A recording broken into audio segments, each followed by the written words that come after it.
theory-based network epidemiological model to study COVID-19 pandemic, organized by Department of Mathematics, Royal School of Applied and Pure Sciences. Before we start with the webinar, I would like to request all the participants to mute audio and turn off video in their WebEx platform. Now, let me give a brief introduction about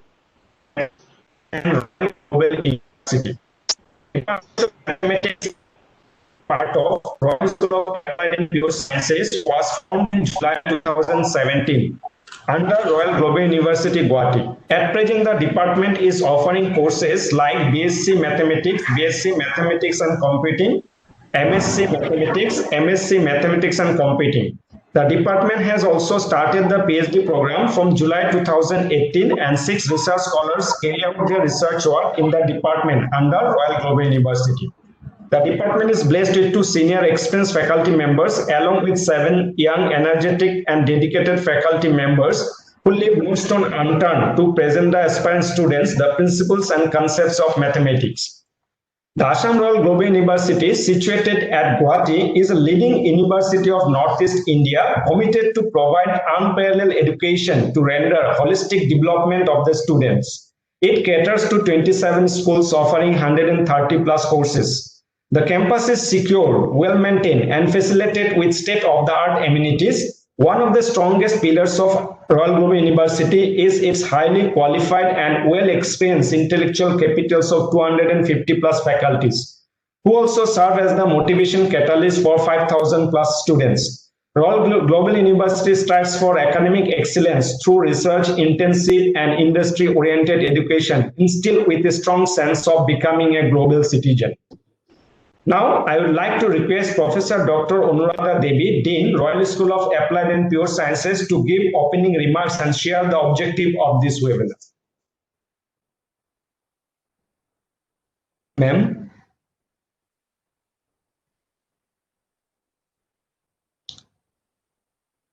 Hello, ma'am.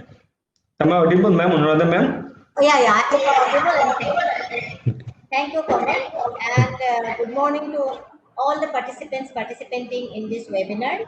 The webinar is a very important, the topic is very important in today's context because it's again, modeling of COVID-19, spread of COVID-19. Till now, we have been getting the seminars and all these things about the modeling of COVID-19 or using the ordinary differential equation or other differential equation type. Now, what Sir is going to, Professor Debabhuta Dr. Sir is going to speak on the how graph theory network, this network can be used to describe the epidemiological model, and I think that will be the best description of any epidemiological model, which is the epidemic model is infected 1 to 1 person, like human to human per human, especially epidemics like flu, SARS, MERS, or like COVID-19, that can be well described by graph theory model, graph theory network model, because this graph, epidemics are transmitted from one person to another person. And in other type of epidemics, if you consider as Japanese encephalitis or any other kind of malaria, these are actually not transmitted from human to human, but there is a carrier between them. The mosquito will be biting the infected person, will be getting infected. So COVID-19 or any kind of epidemics which is transmitted from human to human can easily be very nicely described by network of graph theory based network epidemiological model. I'm sure our Sir, Professor Dr. Sir has, I'm very much thankful to him because within a short period of time he has accepted our invitation, and we are being able to invite him for today's seminar. And actually I must thank our Professor Hemantapurwa Sir also, because he has been taking that initiative to talk to him and bringing him to this seminar. As you know, the Professor Dr. Sir has been instrumental, and he has been giving a lot of work in the Bioatomic Research Center, and he was one of the team leader who has done this computer algorithm for our mission Shakti, which was the second nuclear test mission in done in India. So I think he has been instrumental to our development of India's nuclear program, and we definitely will be eagerly waiting to listen to Sir. And thank you very much, Sir, and welcome you, Sir, to this seminar. And secondly, I like to thank our Professor S.P. Singh sir, our Honorable Vice Chancellor sir, who is not here today, but I think he will be joining us at any moment of time. But he has been motivating factor for our all the webinars we are organizing, and he has been motivating us to learn new things and new concepts. And this is another new concept we are going to learn today. I welcome our professor, academic chairperson, Professor Alok Kumar Buragohai sir, who has been instrumental in developing our academic progress of the Royal Global University. And he has been also always there with us, always every webinar he comes here and he gives us motivation. So I thank you and I welcome you also, sir. And all the participants who have been here, because these days our classes are going on and your different works are also going on, but you have, despite of this, you have attended this, you are going to attend this seminar, and you will be definitely benefited for this from this seminar.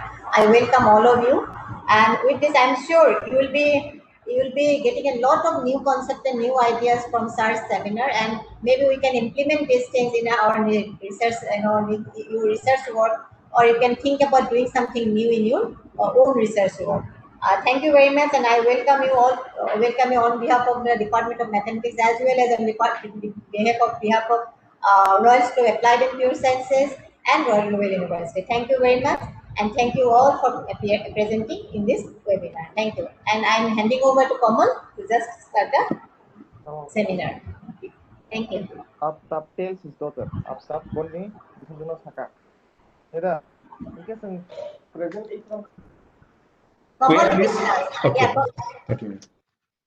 we are pleased to welcome Professor Dr. Alok Kumar Buragohai, Chairperson Academics, Royal Global University, to this webinar. Professor Alok Kumar Buragohai was the founder head of the Department of Molecular Biology and Biotechnology and Registrar at Tezpur University, Assam. He has also served as the Vice Chancellor of Dibrugarh University, Assam. Professor Buragohai is also the founder of ONGC sponsored Center of Petroleum Biotechnology in the Dibrugarh University. Professor Buragohai has extensive experience of over 4 decades in research and teaching. Now, I would like to request Professor Alok Kumar Buragohai sir to address the participants of this webinar. Thank you. Thank you, Dr. Very good morning to everyone present this morning on this very important seminar. And we are so very privileged to have with us a very distinguished scientist of the country, Professor Debabrata Datta, who was there at the BARC as the head of the Radiological Physics and Advisory Division. And also now he is an adjunct professor at SRM Institute of Technology in Chennai. I, on my personal behalf and on behalf of the Assam Royal Global University, would like to extend a very hearty welcome to Professor Datta. It is very kind of you, sir, to have come this morning to share the platform with our faculties and also our students more particularly on a very important topic of the graph theory and its application, or its your discussion on epidemiological modeling in the context of COVID-19 pandemic.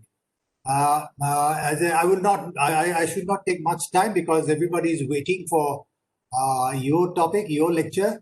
And just briefly, I would like to say how important it is for mathematicians and biologists to come together. And graph theory, or application of network communication and network theories, complex networks, theories of different networks for studying various biological issues and problems are gaining importance, especially in computational biology, bioinformatics, medical bioinformatics. We find that graph theory is very important, and it really can enable a lot of knowledge extraction from the available data. And it is expected that the biologists should come forward and try to understand and appreciate the value of these various tools and approaches of graph theory in understanding, especially in communication, especially in communication biology, like signal transduction and molecular biology, identification of genes and importance, their functionalities, the centrality of certain genes and certain proteins in a network of molecular events in the cell. Then also in determining the different functionalities of the molecular pathways in biological systems. It is very important that graph theory can play in saving time and money when one has to go for very elaborate, very time-consuming, and very expensive wet lab experimentation. So graph theory can really come forward and help us biologists in predicting the importance of biological pathways, molecular pathways in the functioning of the cellular system, and also especially in identification of drug targets. There are so many different functional motifs, characterizing the drug targets. So graph theory can really help us in identifying these functional motifs, where there are multiple motifs are there. Which one is critically important in the networking process in directing drug-related activities is very important. Similarly, in genes and proteins of unknown function, it is very important how graph theory can come and help us in determining the functionalities of or the central of certain unknown proteins and functions, whether it is in cellular cycle pathways, whether it is in gene expressions, and so on and so forth. So I look forward to a very exciting and interesting talk by Professor Debabrata Datta. I think he is going to speak from the epidemiological point of view, that is population biological related in the context of disease spread, and especially it is gaining importance because COVID-19 we are in the grip of COVID-19, which is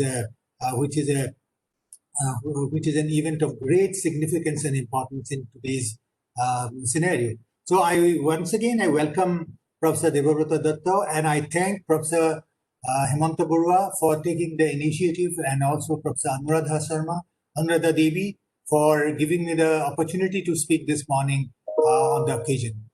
Thank you very, very much.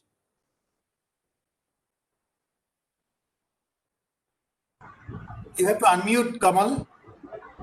So thank you very much, sir, for addressing the participants of this webinar. Before I hand it over the session to the invited speaker, Professor Dr. Debabrata Datta, I take the opportunity to introduce him to all the participants of this webinar. Dr. Debabrata Datta is a retired senior scientist and former head of the Radiologist Physics and Advisory Division of Bhabha Atomic Research Center. He provided his service in BARC and other units of Department of Atomic Energy Program of India in various capacities for a period of 34 years from 1985 to 2019. He has worked in the field of artificial intelligence and developed an expert system and its application for nuclear industry. He has contributed a substantial work in the field of uncertainty modeling, soft computing using fuzzy mathematics, risk analysis, molecular dynamics, simulation of diamond turning machines in the field of manufacturing, Lattice-Boltzmann's method to study the design of geological repository for disposal of high-level radioactive waste. At present, he is associated with SRM Institute of Science and Technology of India as an adjunct professor and visiting professor in the Department of Mechanical Engineering of GLA University, India. He is also a professor of Homi Bhabha National Institute, Deemed University of Department of Atomic Energy, India. Sir has developed various products, software, and design engineering process. Few of them is worth to mention, such as Lattice-Boltzmann method for fluid flow analysis and medical image processing numerical simulation of insulin delivery system for type 2 diabetic patients. Optical communication using laser, induction furnace to characterize glass matrix, molecular dynamic simulation for diamond turning machines, and electric discharge machine process, and machine learning software to handle water quality data of any country. He has also contributed in medical imaging and quality control of radiotherapy machines installed and used in various hospitals of our country. He has been deputed to International Atomic Energy Agency IAEA Vienna, Austria in the year 2004 to test the quality control and diagnosis of agency developed software RAIS, Regulatory Authority Information System, and in Indonesia in 2017 to strengthen the medical physics education by the e-learning system Software Ample. His research interests mainly include quantum computing, machine learning, statistical and mathematical modeling, fuzzy mathematics, risk analysis, and uncertainty modeling. In 1998, the second Pokhran test took place. It was named Operation Shakti. In Operation Shakti, Dr. Datta was one of the team leaders who deal with the computer software related matter concern, and he was awarded President of India Award for his contribution. He has been recognized by Marquis Wizhou in the world continuously from 2015 to 2020. Received an eminent scientist and national award, Millennium Plaques of Honors from Indian Science Congress Association in 2010. Group Achievement Award for Science and Technological Excellence from BARC in 2018. Jal Vigyan Puruskar from ISH, Journal of Hydraulic Engineering in 2018, and other meritorious awards from many reputed scientific society. In addition to the scientific contribution, his academic excellence includes supervising PhD and MTech students. Sir has executed 12 BRNS projects as principal collaborator. He has got more than 250 peer-reviewed international journal publications to his credit and delivered a large number of invited talks, keynote lectures in many international and national conferences. He is also an editor, associate editor, and editorial board member of many international and national journals. He is life member of many international and national scientific bodies. So now I would like to hand over the session to Professor Dr. Debabrata Datta. But before that, I would like to request all the participants, if you have any questions to the invited speaker, you can drop the question to the chat box.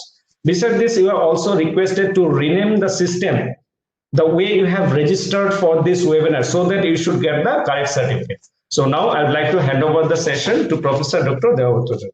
So over to you, sir.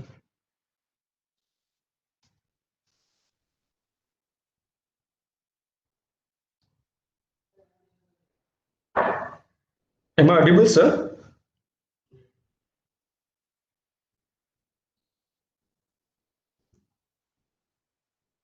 Am I audible, sir? Debabrata, sir?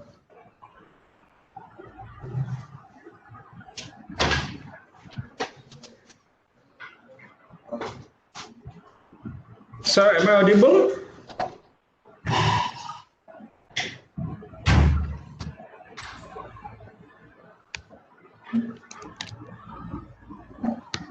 Employee in the Bhabha Atomic Research Center, Anushakti Nagar, Mumbai.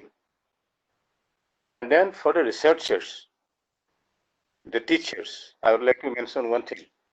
Dr. Datta was associated with the BRNS program. Okay. It is actually the Board of Research in Nuclear Sciences. Here also, I think he can help if you be in contact with him. So now you can see his face again. I'm not sure whether the program is going to start right now.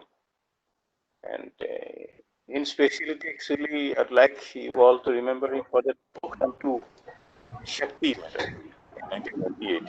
He was part of that. You can see that in my presentation. Hello. No, sir. No, sir. I have shared actually now. You see that? Yeah. Something is coming. Yeah.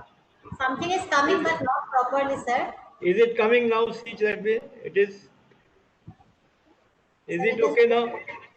No, because sir.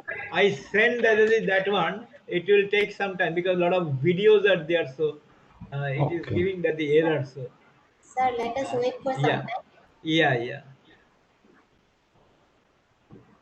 Sir, Bora sir, you can continue, no problem. Bora sir, you can continue. Yeah. Now it's coming, sir. It's coming. Now it is coming now.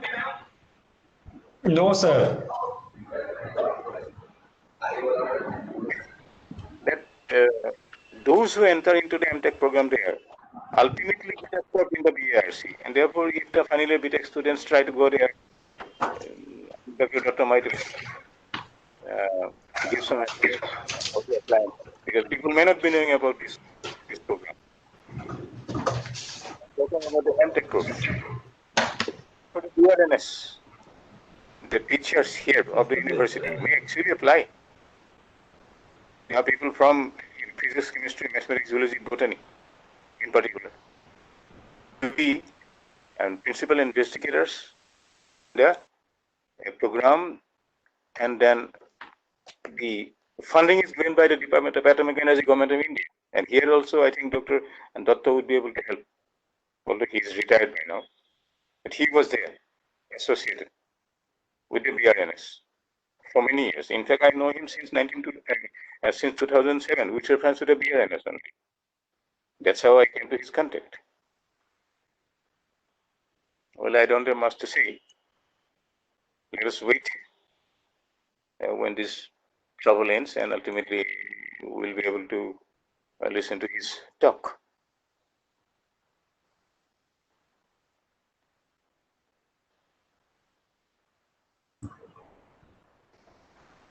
Amol, you are unmuting yourself. Okay, thank you, sir.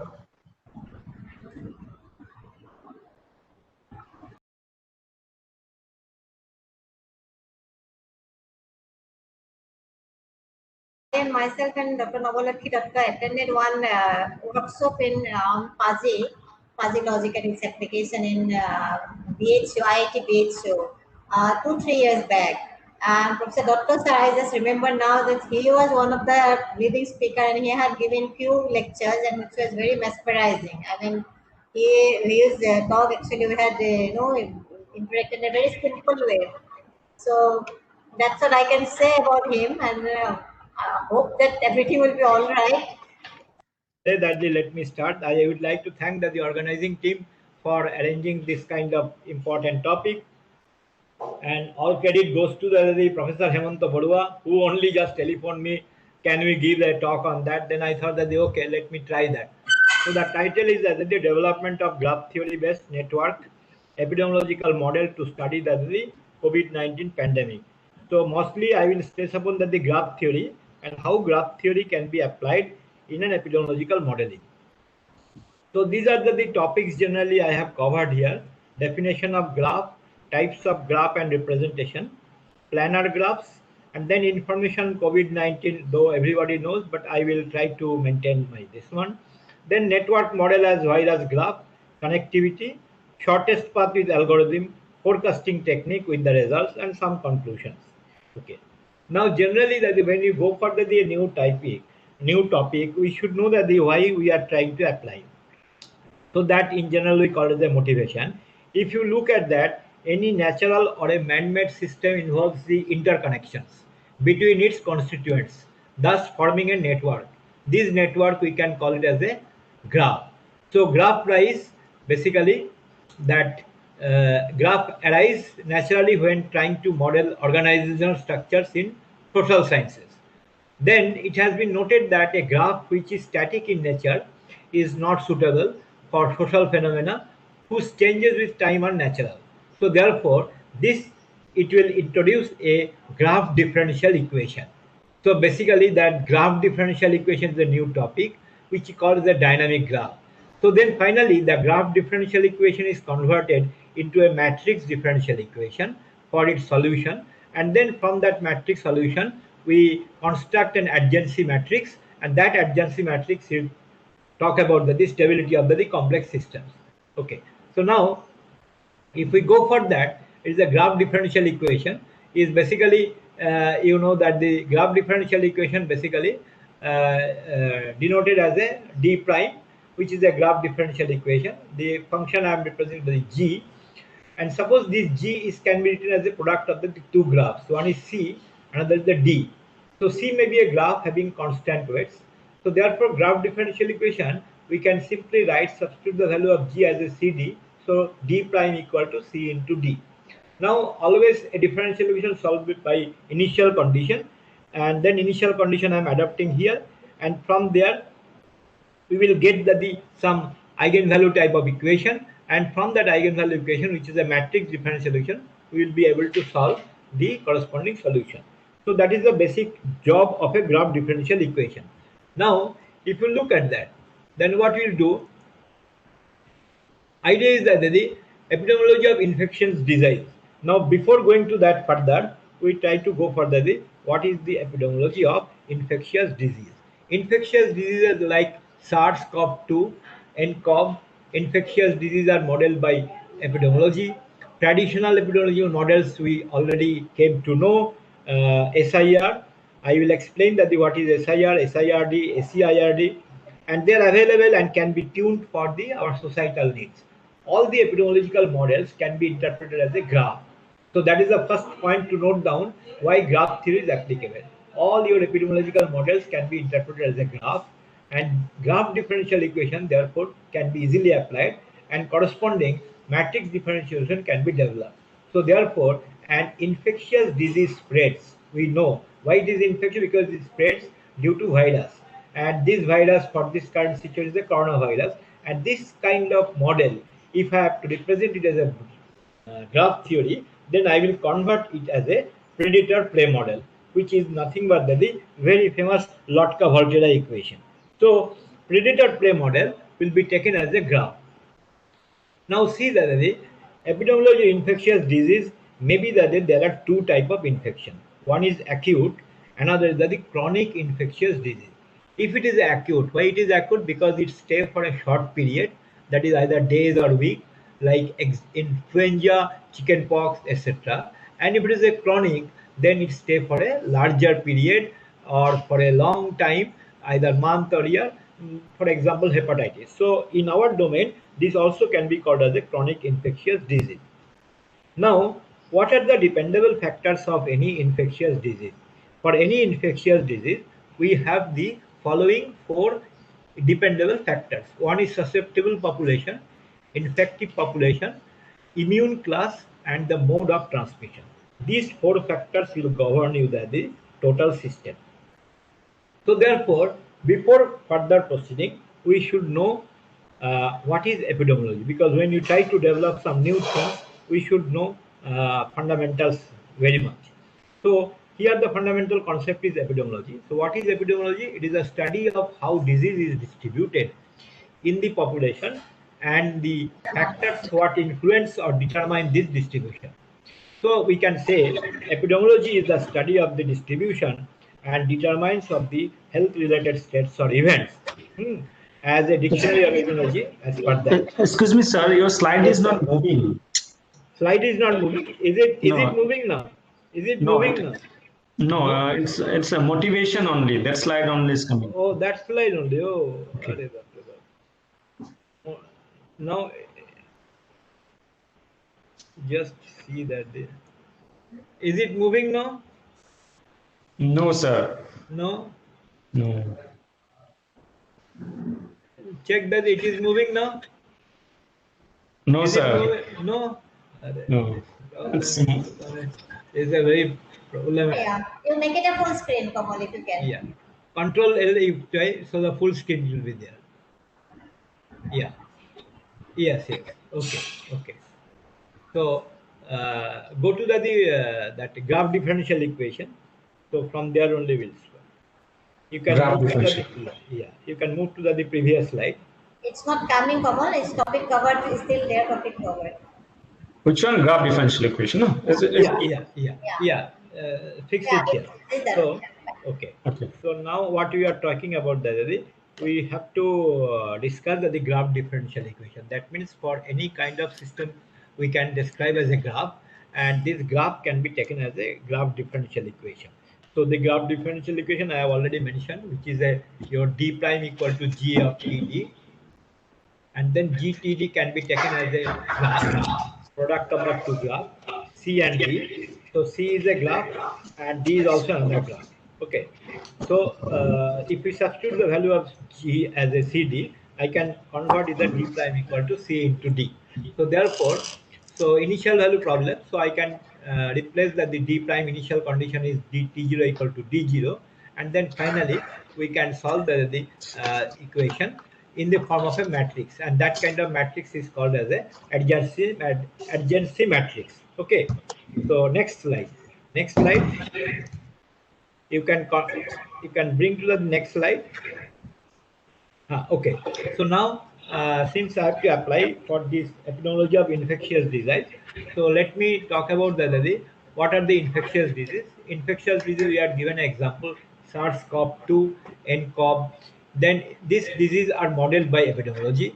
Traditional epidemiology models are already available, SIR, SIRD, SCIRD. And then all these epidemiological models that can be interpreted as a graph. So the GD can be easily applied and corresponding MG can be developed. So as the infectious disease spreads due to the virus, so we can name it as a predator-prey model. Okay, so our graph differential equation will be converted into a predator-prey model. Okay, now next slide. Can you give the next slide? Okay, so the epidemiology of infectious disease, if you look at the infectious disease, there are two types. One is acute and chronic. So acute means it's for a short period, maybe that either day or week. For example, influenza and chickenpox, they are called as the acute, is the first infectious, and then chronic infectious disease is stay for a larger period. That is example as the hepatitis. Next slide. Next slide. Okay. So now question is that what are the dependable factors of any kind of infectious disease? These are the following dependable factors. One is susceptible population, infective population, immune class, and the mode of transmission. So with the help of these four dependable factors, we can easily formulate a infectious disease problem. Okay. Next slide. Okay. So therefore, this is the fundamental definition of the epidemiology. Epidemiology is basically a study of how disease is distributed in the populations and the factors what influence or determine this distribution. So epidemiology is basically study of the distribution and it determines the health related issues for carrying out the probabilistic concept of the infections. Okay. Next slide. Okay. So the basic objective of epidemiology, if you look at, there are 5 points is written here. First one is that to identify the etiology or the cause of a disease and the risk factors. That is factors that increase a person's risk for a disease. To determine the extent of disease found in the community, to study the natural history and prognosis of the disease, to evaluate both existing and the new preventive therapeutic measures, and to provide the foundations for developing public policy and making a regulatory decision. So these are the basic objective of an epidemiology concept. Next slide. Next slide. Okay. So what are the previous slide? Previous slide. Okay. So what are the assumptions used to design an epidemiological model? Previous slide is this epidemiological model is that we can say that there is no latent period for the disease. That is, the disease is transmitted instantaneously when the contact takes place, as the case for our current situation. And all susceptible individuals are equally susceptible and all infected ones are equally infectious. So the population size is large enough to take care of the functions in the spread of the disease. The population under consideration is closed, that is as a fixed size. Next slide. So all this concept, as I mentioned, that epidemiological models can be framed as a simple predator-prey model, and this is very fundamental for construction of a graph. Next slide. Okay. Now see that there are many symptoms in this thing we have understood, and why I am showing this slide. This itself it is giving you that if you go systematically, a kind of network connection is possible. So here you see that how a system can be infected by aerosolization, which is also considered as a graph, and to protect that we provide the mask, and where it is going it may affect this kind of our system, that is a lung system internal, and that is why it is called the lower respiratory disease. Next slide. Okay, so this is basically a predator prey model. Okay, you can see that the predator is a parasite and prey is a host. So if you look at this situation, the parasite is my virus which I call it as a coronavirus, and host is my human, which is my nCoV2 due to attacking human and killing the also. So therefore, this kind of situation I can justify is a predator-prey model. So predator is my disease, this virus, and prey is my human. Prey is nothing but that which is getting killed by the predator. Next slide. So predator-prey model of any infectious disease can be written in mathematically by a state space differential equation, which I have shown it here, which is simple a derivative of the susceptible population can be framed into these parameters. Similarly, infected population can be also. Now, if you look at this is called a state space differential equation. All these parameters I have explained here. S is my healthy individual population at time t. IT is my infected individual population at time t. So beta is my infection rate, that is 1 minus protection rate. Alpha is the immigration rate of healthy individuals. Gamma is the immigration rate of infected individuals. Eta is the death rate and mu is the recovery rate. So the complete system is a predator-prey model. Next slide. Okay, so therefore we can write the predator-prey model as a graph. I have shown here graph, and you see this is my equation. So graph of the predator model will be of this form. Here what we did, as the usual definition of the graph, V1 is my one vertex, V2 is my another vertex, and E11 is my transmission from this point to that is from here itself the transmission. E11 I am taking as a X, E22 I am taking as a Y. So they are the population of the predator, and this is the population of the prey. So therefore, in terms of the above model, following this graph, I can write this equation in the graph form, that is a graph differential equation. In the next slide. Okay, so now you see this was the equation, and by the graph formation, I can write this equation to this form. Okay, and then we can easily write in the form of a matrix where A is nothing but my alpha, beta, beta, gamma, beta, lambda, and therefore a system can be written as a matrix differential equation. And this matrix differential equation, we can always say this is your adjacency matrix. Okay, for any kind of graph differential equation, you have to convert this as this formation, so that your adjacency matrix should be there, and this matrix is a differential equation. This matrix differential you have to solve. Next slide. So therefore, matrix differential equation is very easy to solve. So this is my adjacency equation. We can write into this form: e to the power a t minus t0 into E0. E0 is the initial condition, that is at the time t equal to t0. So therefore, this kind of condition I can easily write by a Hamiltonian matrix, which is my diagonal matrix, and so therefore the diagonal matrix can be easily find it out. So my solution will be over. E11, E12 easily can be find it out by with the help of this eigenvalue. So but basically it is an eigenvalue problem. Next slide. So the same concept we apply for a value of alpha equal to 0.0 and beta equal to 0.3, gamma equal to 0.5, eta equal to 0.5, and mu equal to 0.5. If we do that, you will get the solution of how the dynamics changes of the predator and how the dynamics changes for the prey. Next slide. Next slide. So now you see that the various parameters change of the dynamics is go on changing. This is one shot, this is another shot. So this is basically going for the application, means predator-prey model output. Next slide. Now when you change the value of alpha from those previous values to these values, you will see that how the number of days has been increased to 300.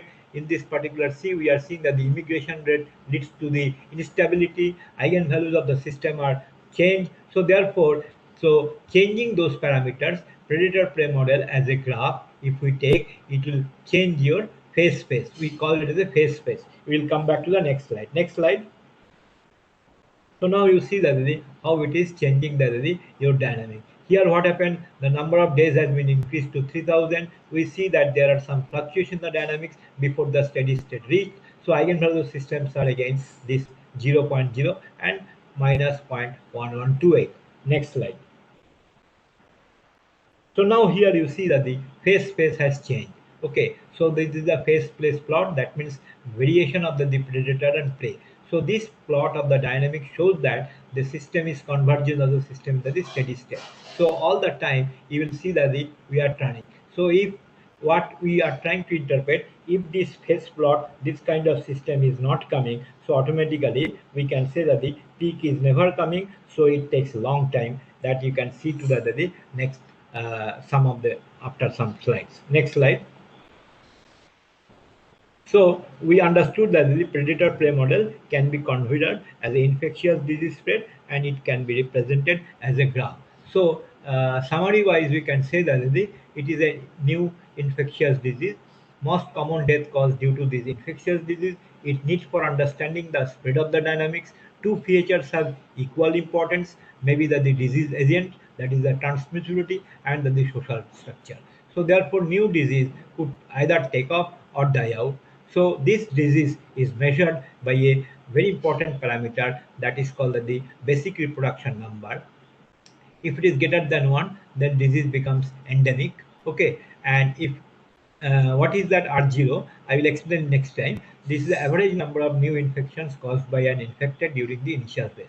So initial phase of the epidemic may be a branching process. So once I show that this is a branching process, so you can see that the network structure may be possible to develop. Next. So we have to know that what are the intervention.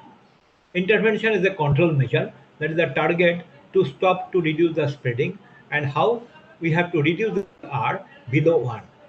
So if we do that, epidemic will not take off or endemic disease will go extinct. That means implementation of social distance, lockdown, and finally it is a vaccine. So isolation we have to do, which is nothing but the quarantine, then traveling restrictions, and that is a change of the social structure. So these concepts, if we apply, then only we can get the relief from this particular disease. Next slide. Next slide. Okay. Now, idea is that the change of social structure. So when we talk about the social structure, this can be converted as a stochastic network model, and social structure partly known. And this social structure is modeled by using the graph theory. And we call this as a random graph, and it's a complete new concept which I developed here. And then we can do the network with the structure. This can be modeled using moving clouds, that's the cloud model, but here I will talk about the random model. This also can be developed somebody. Okay, so therefore everything can be a graph. So graph is nothing but the function of vertex and edge. So we can talk about the network. V indicates that the nodes are vertices, and E indicates that the edges. See, the nodes are nothing but the individuals, and edges are nothing but the friendship. So a social structure, when you talk about, we have to talk in terms of graph as the individuals, which are the nodes, and edges, which are the friendship. So the spreading is also uncertain, that is why it is called the stochastic model. So therefore the social behavior very obviously can be represented as a graph. Next slide. So now you see that this is the social structure that can be represented as a graph. These are my individuals, and these are the relations between two individuals, which we call as the age of the graph or friendship. That means a community, you can say. So the transmission can occur from here to here, transmission can occur from here to here. That is the meaning of the graph. Next slide. Okay, so the graph theory, very simple way. In mathematics, the graph theory is a study of graphs, which are mathematical structure used to model pairwise relation between objects. So graph in this context is made up of vertices, that is called nodes or points, and they are connected by the edges, which we have shown as a friendship or called the links. Next slide. So definition of the graph we had given in forms of the mathematical representation, G as a V and E. So it's a function of vertex and edges. That's all. Next slide. So what are the types of graphs? One is the simple graph, which is undirected. One is multi-graph and pseudo-graph, directed and directed multi-graph. So these are the varieties of the graphs are available. Next slide. So if you look at as the graphs names are there, edges also you have to give. Simple graph, if it is a type is simple graph, it is undirected. Multiple edges allowed? No. Loops allowed? No. So this type wise and age wise, I can know that how a relation can be established. So therefore, we can easily try to find it out why the transmission occurs if we model the situation by a graph. Next slide. So definition wise, H type means it is a directed, that means ordered pair of vertices. It represents the U and V, so that means they are connected. That is a directly connected. If it is a undirected, so unordered pair of vertices. That means U and V disregard any sense of direction and traits. They may be both interchangeable. This also can be there, this also can be there. When they are interchangeable, we call the undirected. If this is not interchangeable, that means unidirectional, it is called the directed. That's why I've shown the by arrow. Next slide. So again, continuation that the edge type, there is a loop possible. In the predator prey model, I showed a loop.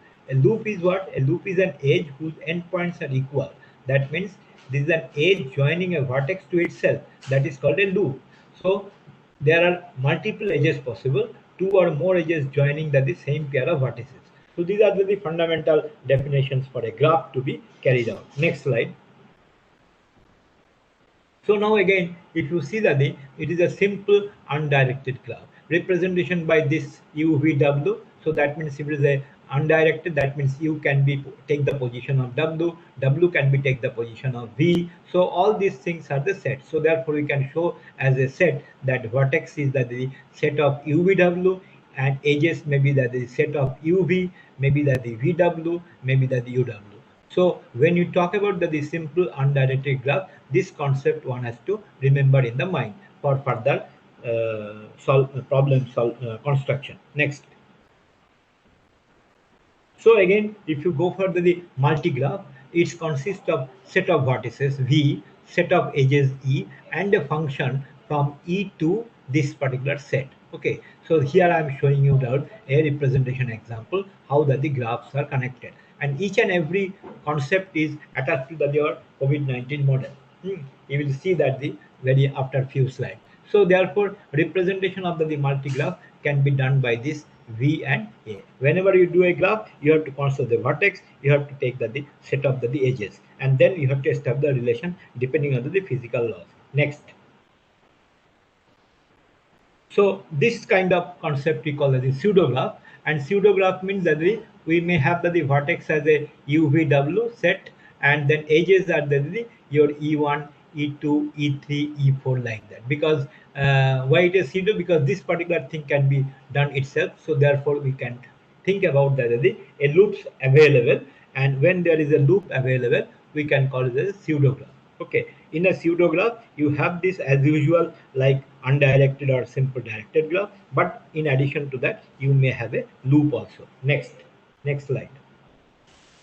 So in the directed graph, as I mentioned that U has connected to the V, V has connected to W, and W has. These are my nodes, that is individuals, and these are the edges. So these two individuals are connected from U to V, and they are connected by. I can never have a combination between U and W. It has to route from W to U. So this is the direction. So direction cannot be changed. So therefore, if this person is contaminated, he will contaminate this person. If this person is contaminated, he will contaminate. And from here, it may come back. Then it is a directed graph. It may be terminated here itself. So then possibility of termination will be our control measure. That is the thing actually we have to do that. Next slide. So this is a simple graph example. Similarly, that you may have a K1, K2, K3, K4, and representation you can easily doing by that figure the way I have shown that. Okay, next slide. So again, there is the special cases. You may have this kind of graph. This is a cycle graph, and this also can be cycle. This is a rectangular. This is a triangular. You may have a loop also. So cycle is always consist of n number of vertices and edges, and edges can be a pair comparison. Next slide. So again, you see that this is also a simple graph. This is the wheels. Basically, it is called the wheels. That the Wn. You may have the representation W3. That means these three are connected, and these three are connected. these 3 points. So they are the W4. That means 4 points are connected by a single point. So they are called W4 and this is the W3. So this wheel also is one kind of graph representation. Next slide. Next slide. So this is again a simple example that the n number of cubes can be there. So these are the varieties of graphs are available. Here what we do, we have a qn number of vertices that is represented by 2n number of bit strings of length n, and 2 vertices are adjacent if and only if the bit strings that they represent differ by exactly 1 bit position. Okay, many of the time electronic component can be represented by this kind of graph. But here our question is not that. Our thing is that whether we are communicating from this point to that point. So our communication techniques can be done from this here, and communication can be represented as a transmission in this case of COVID-19. Next slide. So we can also have a subgraph. Subgraph means that you have a complete graph. From that graph, some partition of the graph you are picked up by choosing the some vertex and edges, and that represent is called as a subgraph. And it is given here that what is the application example, solving sub problem. That means complete graph I cannot solve. So instead of solving complete graph, I can simply take a sub portion of the graph and that can be solved. And if that sub portion is getting repeated, I can easily represent my solution in the form of a complete subgraph. Next slide. So the representation is that you have an incidence, that is a matrix, and you have an adjacency matrix. So with the help of that incidence matrix and adjacency matrix, we convert a matrix differential equation, and that differential equation we have to solve. That is our basic idea for graph theory. Next. So representation, you see that the representation example we have given. I have a vertex, I have a edges, so that vertex to edges relation we can do. So this kind of table we can easily fill it by the representation format, which is a incidence matrix. Next slide. Next slide. So this is my adjacency matrix. Adjacency matrix for undirected graph, we have this concept. If it is equal to 1, that means this Vi and Vj is an edge of G. If not, then it is 0. But for the directed graph, it is 1 if this is an edge of G, and if not, then otherwise. So for every kind of this element, we try to. So ultimately from the graph, taking the relationship between vertex and edges, we got a matrix element. That matrix element is giving a path to form a matrix differential equation, and that matrix differential equation we have to solve. That is the meaning of how the graph can be considered as a model here. Next. So adjacency is chosen on the ordering of vertices. Hence there are as many as n factorial such matrices. The adjacency matrix of simple graphs are symmetric. And why? We can understand that by solving the problem. When there are relatively few edges in the graph, the adjacency matrix is called as a sparse matrix. Then we have to take the root of the solution of the sparse matrix, and then directed multigraphs can be represented by using this Aij equal to your number of edges from Vi to Vj.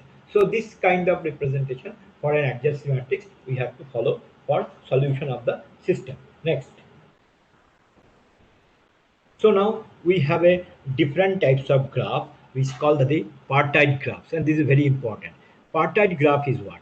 A graph H is n-partite graph if it satisfies this condition. That means if the V of H, that is a graph, is a union of the several vertices where these Vi are disjoint, and every edge of the graph join a vertex Vi and V.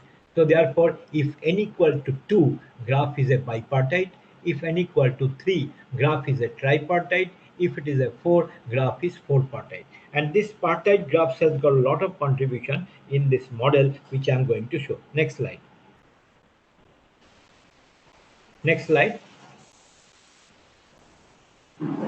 Okay, so this is a bipartite graph. So here you see just like a one-to-one mapping and onto mapping, we represent that I have a V1, I have a V2. So each and every these things are getting connected. So if both are connected, that is why it is called the bipartite. So we can definition we can say that in a simple graph G, if V can be partitioned into two disjoint sets like V1 and V2, such that every edge in this graph connects a vertex in V1 and vertex V2, then only we call that the bipartite graph. That means they are just connected, mutually connected. So this is connected to here, this is connected to again. So each and everything are getting connected to each and every of these things. Then it is called the bipartite graph. Next slide. Okay, so then we have a cut sets. What is cut sets? Cut sets is nothing but the set of edges of a connected graph H whose removal disconnects H is called the disconnecting set of H. So smallest disconnecting set is called the cut set. So you are connecting that, and then smallest disconnecting set is called the cut set. So minimal cut set is a basic problem for understanding that the reliable or stable structure of the system. So then I define a new product which is called as a corona product of graphs. So corona product of H and K, I have a cut set, I have a that representation. Then corona product of H and K is denoted by this operation, and this is obtained from a copy of H and absolute value of this another graph V of H, that is the copies of K. So joining each vertex of H to all vertices of the graph. So you can easily understand why I given the name, because this particular graph is giving the understanding of the transmission of the disease. That is why I call it the corona product. Okay, so this graph was initiated by mathematician Fruit and Harry in 1970 for doing some chemistry related work. So that type of thing I brought it here and then defined with respect to our this situation. I will show you that. Next slide. So we have to remember that the corona product of graph. So therefore, graph theoretical model is represented as a virus graph 1. So virus graph 1 is a bipartite graph, is said to be a virus graph 1. Okay, so virus graph 1 is given by this expression where VH is equal to union of I and N. What is I? I is the variable set of vertices have some special properties or infected by virus, and N be the variable set of vertices not having a virus. Next slide. This is a virus graph 1. Next slide. This is a virus graph 2. Okay, in the virus graph 2, you see that the I, F, and N, they are connected by this is a tripartite graph. So tripartite graph is said to be a virus graph 2 by following this condition. Okay, so whenever we satisfy this condition, we call them as a virus graph 2. So tripartite means that the three are connected. That's all. Next one. Okay, so this is a virus graph 3. This is also a tripartite graph, and following this representation is said to be a virus graph if they satisfy this following condition. Okay, next slide. So this is a virus graph 4, and in the virus graph 4, our connectivity is nothing but that. So we are coming from the F, I, N, S, N, and S. So if you see that the 4-partite V graph, H is said to be a virus graph 4 if it is satisfy this condition. Okay, and this condition are well defined here. That means I have a disjoint set of this virus where F is the set of all vertices which can be never shifted to the I or N or S, and if X belongs to I, that creates a bond or an edge with the vertex Y belongs to N. Similarly, if X belongs to I, that is recovered by the treatment of this. So this satisfies the definition of virus graph 4. So we have a virus graph 1, virus graph 2, virus graph 3, and virus graph 4. Okay, next slide. Okay, so with the help of that, we can have a stochastic epidemic model. So simplest model we have an effect on graph, that is a thinning. Each edge is removed with the probability of 1 minus p, and we have an interpretation remaining edges reflect the potential spreading. So therefore, a graph can be thin representation, and thin graph is also a random graph. Next slide. Okay, now you see this is the situation of a disease. So here everything is getting connected, and it is purely a graph phenomena, because if you look at the biological people, if you discuss, they understand that the molecular system from this point, that is nucleoplasmid to replicase, and from all transcription, translation, so each and every are connected. So this is basically a model of coronavirus replication, which is considered as a graph. Okay, next slide. So therefore, our idea is to prevent the spread. What we do, we have to understand that what is the growth rate of the infected people, whether it is slowly decreasing during the period, whether growth rate in Italy remains exponential, and whether quarantine was successful. All these concepts we have to apply to prevent the spread. Next slide. So you see that the critical decision making is difficult due to uncertainty caused by this coronavirus pandemic. So therefore, the difficult task is to forecast the destiny of an epidemic accurately using augmentation of the existing data. And as you know, we need to have a mathematical modeling, and this mathematical modeling can be visualized by using the graph theory, and graph theory will also identify that whether the data is a uncertainty, or means whether uncertainty is present in the data. If it is present, then we have to apply a double Monte Carlo simulation technique to incorporate the uncertainty in the graph model itself. Next slide. So these are the pictorial representation captured from the WHO website, and it was, I think, that during the March, what was the situation. Next slide. Next slide. Okay, now see, this is coming as an exponential, is the China output, and is the epidemic curve. Next slide. So this is giving this connected to the index can make up the P final outbreak. So our idea is that you have a social structure, which is a random network, and that network is connected to the epidemic model to get the complete. And then the success or failure will be understood by the computing the R0. If R0 is greater than 1, that means you will know that it is spreading. If it is less than 1, it is declined. That means it is stopped. So whatever the situation, we have to study these questions with realistic scenario. That is our basic goal. Next slide. So now graph-based COVID-19 model is a mixture of all these models. People have done the all individual model. For example, China has taken this model. Italy has taken this model. So many of the people, they have taken only one standard model, and they have calculated R0, and they have applied their preventive measure. But in case of the graph, because every model has got certain assumptions, so if these assumptions universally valid or nullified, okay, then I can connect all these models in a form of a graph. And if I do that, then if anything shortfalls occur into this, that can be corrected here. Similarly, can be corrected here. Same thing. So a network model has got the advantage that automatically the noise presence of the data can be corrected by connecting them itself. Because I show that the graph virus 1, 2, 3, 4. So all this connectivity can be done. So the compartment here S is a compartment model. So S represents susceptible, I infected, recovered, exposed, death, quarantine, and vaccine. So all these compartments are connected to make a graph.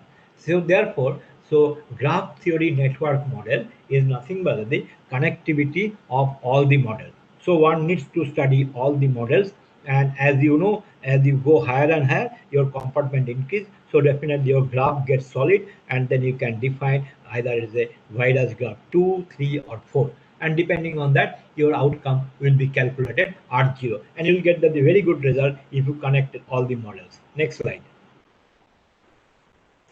So you have to consider the heavy-tailed degree distribution, where social structure is described, and degree distribution is nothing but the probability of concept, where D is nothing but your number of friends of randomly selected individual. So the friends are nothing but the number of models how you are randomly selected, or how you are compartmental. So most empirical networks have heavy tail degree distribution. So epidemic model, where each susceptible friend is infected with the probability P, and initially one randomly selected infections, that is n-1 susceptibles. Next slide. So measures of graph-based model, as I mentioned, the model success will be assessed by R0. R0 is the average number of people infected by a single infectious person. If R0 is greater than 1, so infection will spread. Okay, until herd immunity reached.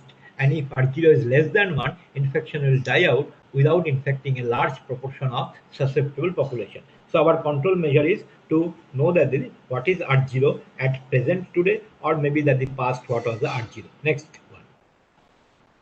Next one. Okay. So these basic reproduction number can be again described by a graph, by a degree distribution. So here I showed earlier also. So this is a representation of graph where we can say that this pk is the probability of kth occurrence is a constant. We can write down by this way, and then we can also define that this particular thing can be defined as a E of D is the exposure D, and the VD minus ED plus ED. Okay, so these are nothing but the exposed population, and these are nothing but the vaccine population. So therefore, R0 with respect to the vaccine can be finally modeled as the probability of occurrence of this number. Next slide. So reproduction number can vary with time also, and you know that the R0 is the basic reproduction number, so that can be mapped to the RT. So finally RT will be equal to R0 into some function which is a time dependent function, and that way time wise our reproduction number will change, which will be using for calculating the growth rate. Next. So this is the probability of outbreak. You see, as an initial phase of the epidemic is a branching process. So you see that a lot of individuals are there, and they are randomly connected, so that outbreak size can also be derived from that. So if this kind of thing will be there, so this can be done by the probability of outbreak. Okay, next slide. So this variation in R. So if R is greater than 1, this indicates that the outbreak is self-sustaining. If R is less than 1, it is number of new cases, and therefore there are many people who already calculated R0 as a 2.6 for case of China, and other authors they calculated 3.8, sometimes 6.47, and various other figures they calculated. So why they have got the various? Because they have applied not graph theory, they have simply applied a simple individual model. Next. So these are the some graphs output I am showing. There is a temporal profile of S and E, S for susceptible population, E for the exposed, with actual data from the Wuhan, and you see that how they are exposed variation with respect to the time. Okay, next slide. There are many things can be said, and you see that exactly they have followed the temporal profile infected population, and R, which is a recovery from the Wuhan data. Next slide. Next slide. And this is your logistic graph for the E and IRR with the Wuhan data. So that means it has taken a logistic model, so that we can easily find it out, a logistic analysis from the graph. Next. So now here you see that when E and I with the Wuhan data we meet, we get a graph. This graph is not a normal distribution, it's basically Lorentzian. So that is why we have to apply this shape of the probability distribution to understand how the transmission can be prevented. Okay, next.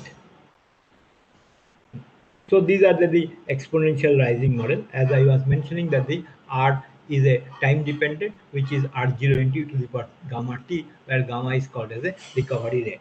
Next slide. So this is again a graph from the China data, where it is up to the initial stage, 1st December to the 30th April 2020, where the exposed population was 201, and this graph shows how the R0 is varying from different time to different time. That's the basic idea of the graph. Next.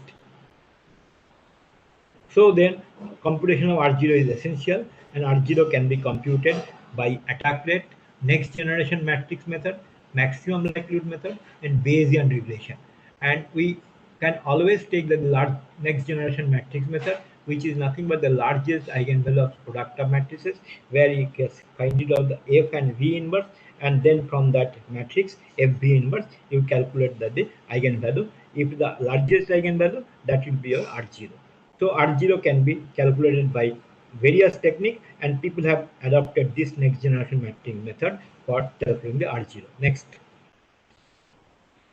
So this is a graph theory. You see that the actual model of our coronavirus is basically bat origin, and this is the ACIR model which China has adopted, and each and every compartment they are connected, and since they are connected to one, it is a directed graph. But from here, when it is came, is the undirected graph. From where it is came, undirected. So that means is a complete graph representation, which I showed by the definition, and each and every compartment they have solved to calculate what was your calculate value of the R0. Next slide. So then this graph, as I mentioned that the R0 they have calculated next generation. So this is their corresponding to those models that F they have calculated. V inverse is this, and each and every A, B other parameters are given by this expression. One can easily map with that. Then you calculate the F and V inverse, simply product, and then F V inverse, this matrix you try to find out the eigenvalue, and take care that this part you have to apply some. If it is a very big, then you may have to apply the group theory to cut out this non-zero element. Okay, so therefore if we apply the eigenvalue of this matrix, we can easily find it out that R0 value. Next slide. So this R0 is the eigenvalue of this matrix. Here this is a China model. So R0 finally you substitute the value of all the parameters. You get this is a normalized reservoir. Their model is called the normalized reservoir people model. And if you substitute this value, you will get the value of R0. Okay, next. So then again another model is the Siddharth epidemic model, and here you see that they all are connected. Again that it is a graph virus type of 2 or 3 mixed together. So I have shown here many types of individuals, and each individuals inside there are many compartments. So therefore they are the very graph theoretical model. Next slide. So how do you change the R0? So this R0 is changing that it appears that the coronavirus and 2 to 3.0. So the social distancing and quarantines can reduce the R0. You can make the small change R0. You can see that the total active cases of around 90 days and cumulative total cases 120 days, about 80,000. Next slide. So this is our model which I developed here. So this is a logistic model plus SIR, they are connected, and this R0 is giving the 0.504, and beta and gamma their value.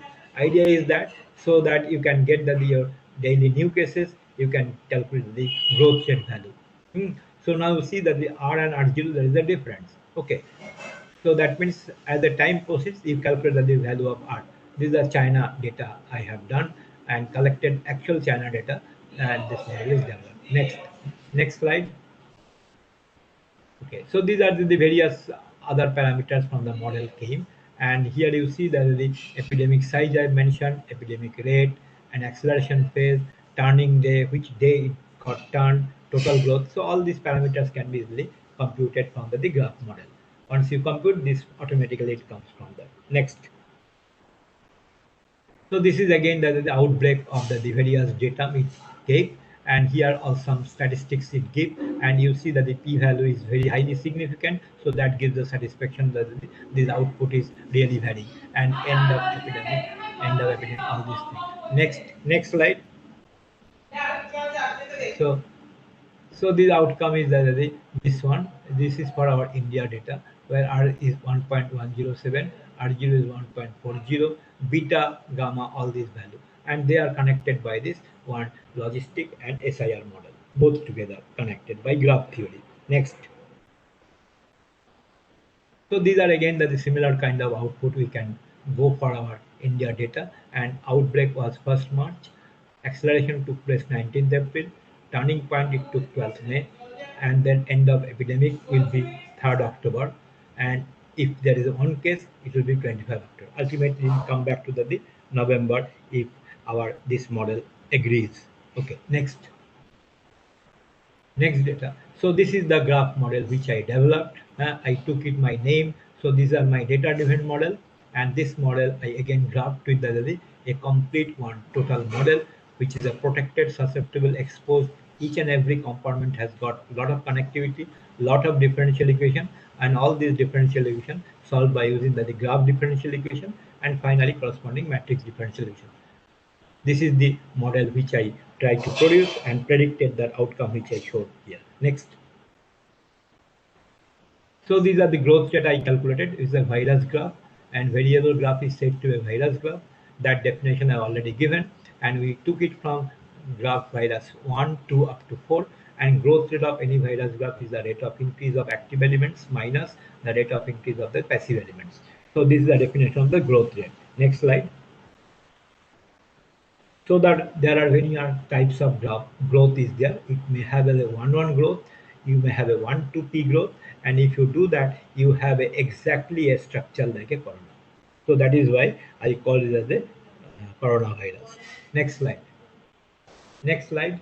So now we wanted to understand why growth rate is the exponential. If you take that the growth rate is constant, and then you have this mathematics, I0 is the number of infected people at the initial stage, IN is the number of people infected after n days. So I can easily model I1 is equal to my I0, 0.30. I assume that 30% active elements are infected. So we'll get the 1.3. Similarly, I2, you will get that the 1.3 square, and if you continue, we get that the IN is equal to 1.3 to the power n I0. So similarly, if that the R is the rate of virus, so I can model that the IN as the 1 plus R to the power n I0, and if I plot that, you will automatically get an exponential graph. This is an exponential model. Next slide.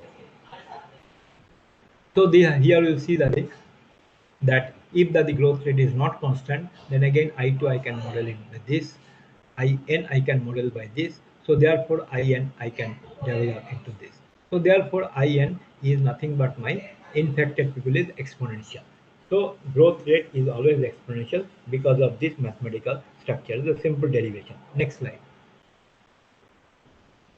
So these are the various parameters we carried out, and then you can see that for 1p growth, we can have a model IN 1 plus R into p to the power n into I0. So very simple way, at different growth percent, how much of population is there, that you can easily find it out. Next slide. So these are the final application I showed for the China.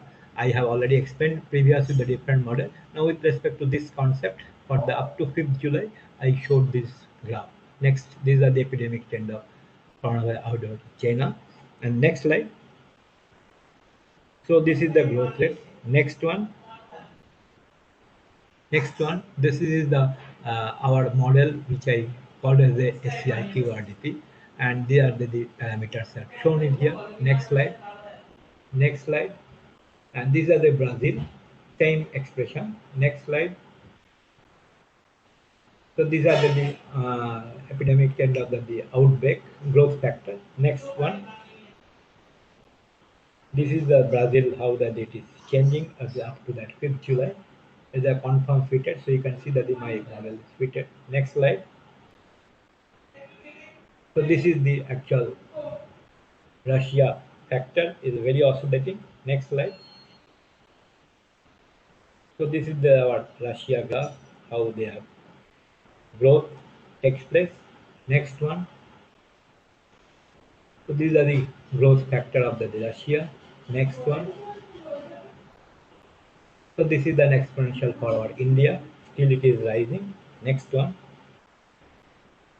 So this is the situation it took place from 20th March 20 onwards, India level. Next one. So these are the stages of various COVID-19 took place: stage 1, stage 2, stage 3, and stage 4. And at this stage, the virus spread is practically uncontrollable, and the country can have many major clusters of infection. Next slide. So these are the oscillation took place. You see, for case of the death case, daily death case, and there is a spike occurred at this particular thing. So we have to take care of those things. Okay. Next slide. So this is again, you see that the highly oscillated for active cases. Next slide. And here the question is coming that we are trying to cover this phase, and it will go up to the November, and then only it may decline in the month of November end. Okay, so that was the model output is showing that. Okay, R0 is reduced to the 1.01, and R0 was the 1.15. So next slide. And these are the growth factor for our daily cases for our country. Next one. So these are our various fitted curve with the confirmed value, calculated value and fitted curve. Next one. So these are our travel histories, how India has got the infection from the travel from the various zones of the world. Next one. So ultimately we can say that this is a virus graph. At the initial stage it was in the type virus 1, and as we are moving the travel history, if you see, we have a disjoint graph. So we try to convert this as the virus 2, and then finally we are in the process of the virus 3. So some coronavirus can be transmitted from person to person, so therefore contact with the infected patient. Next one. So it is again that we have seen that it is a virus graph 2. As I mentioned that presently is a situation graph virus 2.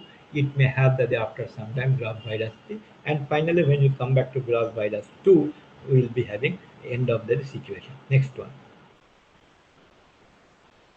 So you see that at different country, virus graph 1 when it occurred, virus graph 2 when it occurred, and if you see our India, we have a 30 January virus graph 1, and graph 2 we have the 13 May, and still we are having this situation with a graph type 4. When you have that, we can shift to the after the discovery vaccine. That's why when we are phasing into this, so we have to understand that we are free from COVID-19. This is only possible for a vaccination model. Next one. Next one. Okay, so that means in the connectivity, we have a basic idea that graph reachability is there. We have an example, city to city road network connectivity is there.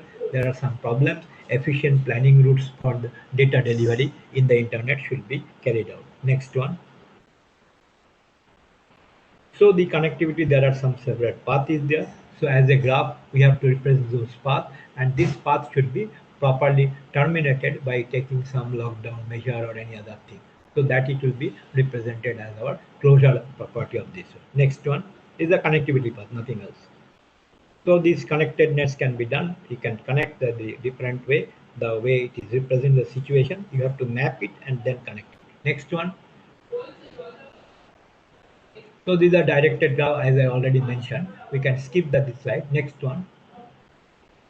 Okay, so these are the directed graph I already had presented initially. This is giving the connectedness. That's all. Next one. The shortest path you can follow. So when you have a path, you can follow the shortest path, and shortest path there are some kind of routing is there. You can see that the application can be static or dynamic. Robot motion planning, you can follow the route for calculating the shortest path, and there is a traversal of the shortest path. Traveling salesman person is one of the problem. Then next slide, then you can understand that. So the shortest path problem are there: single source, single pair, all pairs, unweighted shortest path. So they are the dynamic programming algorithm we can develop, find shortest path, breadth first search, everything can be done. Next slide. So these are the algorithms, very standard algorithm. We can compute this algorithm to find it out the shortest path. Either you follow this one or you follow the depth first search to understand the transmission from one point to another point. Next one. So this is the ductus algorithm operation. We can go for this. This is standard, so need not to explain much. Next slide. So these are the vaccination model. Here you can see that the randomly chosen individuals as the graph problem. And then problem, we have shown that the critical vaccination coverage is given by this. So if R0 is large, then this is one which is not possible at all. Next one. So this is correct. Can we do better? Yes, we can do. Depending on the social structure, we have to change. As the graph shows that we have to map and how to carry out the social structure. That is our basically research problem, and that can be done. Okay. So as a mathematician, definitely this is interesting. That is how it can be done. Next slide. So these are the one output I am showing that it captured from the standard textbook from the epidemiology, and here you see this is here. So the lower boundary and these are the upper boundary. So within that only this is the uncertainty measure. So this particular graph line will be there. So that is our domain. Next slide. I think that is the last slide. Yes. So we can see that our heavy tail distribution, as I was telling, which is the exposure for and probability is 0.5. So it is a graph virus 2 is coming, and from there only we can take this route. So these are our domain where the vaccination should be declined. Next one. So the conclusion is that the graph theory is useful for forecasting COVID-19, and impact of lockdown can be judged by a graph theory. Other control measures also can be visualized using graphs. So this particular thing is a virus graph. We are starting from virus graph 1. For our country, we have reached up to the virus graph 3. So 4 is yet to be reached. So basic reproduction number will be the seen from the graph point of view. Next slide. I think that is our last one. Next slide. Okay. Thank you very much for patience hearing. Okay, madam, I have completed. Thank you so much, sir. Thank you very much. It was so interesting. Actually, we are mesmerized, although we were initially hiccup, but I think it's a wonderful experience for all of us.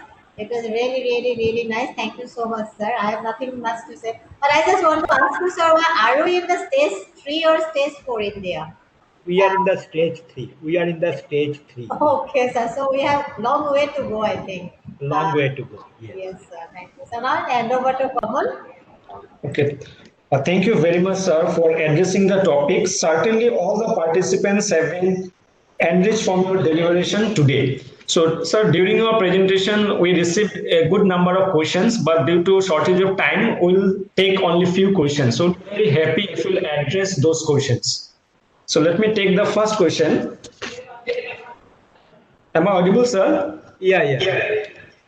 So the first question is, what may be reason that the mathematical model used in current COVID-19 is not being able to forecast the future of spread of COVID-19? So answer is very simple, but when any model is always formulated with respect to certain assumptions, those assumptions are not realistic for the scenario. So that is why it is not giving the correct forecasting. And that is why to get the correct forecasting, instead of one model, we may have to connect 2-3 models by using graph theory. That's the basic idea. Okay, thank you, sir. The next question is, how can we formulate and use graph theory in analyzing psychological changes in human being during the COVID-19 pandemic, as it has led to increase of internet use and irritation level? Yeah. I have the survey reports based on age, irritation level, psychological changes, etc. How can I approach the model, or what are the possibilities using graph theory? Generally, when you go for if you collect the data from the various hospitals and various social media from the internet platform, so you will get the various kinds of graph. Then you have to map those incidents or those events, generate a graph, and then that graph can be solved to understand what is the maximum cause of irritation, and is it due to the COVID, or is it due to some other preventive measure like lockdown, quarantine? All these things can be easily find it out by collecting the data first and then putting into a map. That's all. Okay, thank you, sir. Now I'll take the third question. Can graph theoretical model be employed to study the chaotic situation of a dynamical process like predator-prey model? Are there any formulation for finding Lyapunov exponent and entropy-like concepts? Yes, this question is a very good question. When you go for the graph formulation, predator-prey model, as I showed that the phase space, we can always reach to the chaotic space. We can calculate the Lyapunov exponent, and we can calculate the Hertz exponent to get the different chaotic situation of the COVID-19 situation. The chaotic model can be very well developed by using that. Okay, thank you, sir. So the next question I'll take. Sir, are you studying graph theory-based network epidemic modeling of COVID-19 for India? Can it be predicted when the situation in India will be normal? Yeah, so I mentioned that in the month of November, maybe the third week of November, we will be in the normal of the COVID-19 situation, as per my model predicts. Okay, so thank you. Sir, I'll take one more question, the last one. What is the most effective way of modeling to predict the outcome in an epidemic model? Yeah. So most successful model is that you have to take the more and more compartment, and then prior to this compartment, from the data you have to develop a data-driven model. That data-driven model parameter should be fed into the standard epidemiological model, and then only you will get the actual forecasting. Okay, thank you very much, sir. You explained so nicely, giving all the information how to use the graph theory to model for epidemics. So, with this, we come to an end of this program. But before that, I would like to give the vote of thanks. So, it is my honor and privilege to propose the vote of thanks to all who have helped us in making this webinar such a resounding success. First of all, I would like to thank our distinguished invited speaker, Professor Dr. Devvrat Datta, for his excellent presentation on the topic and making this webinar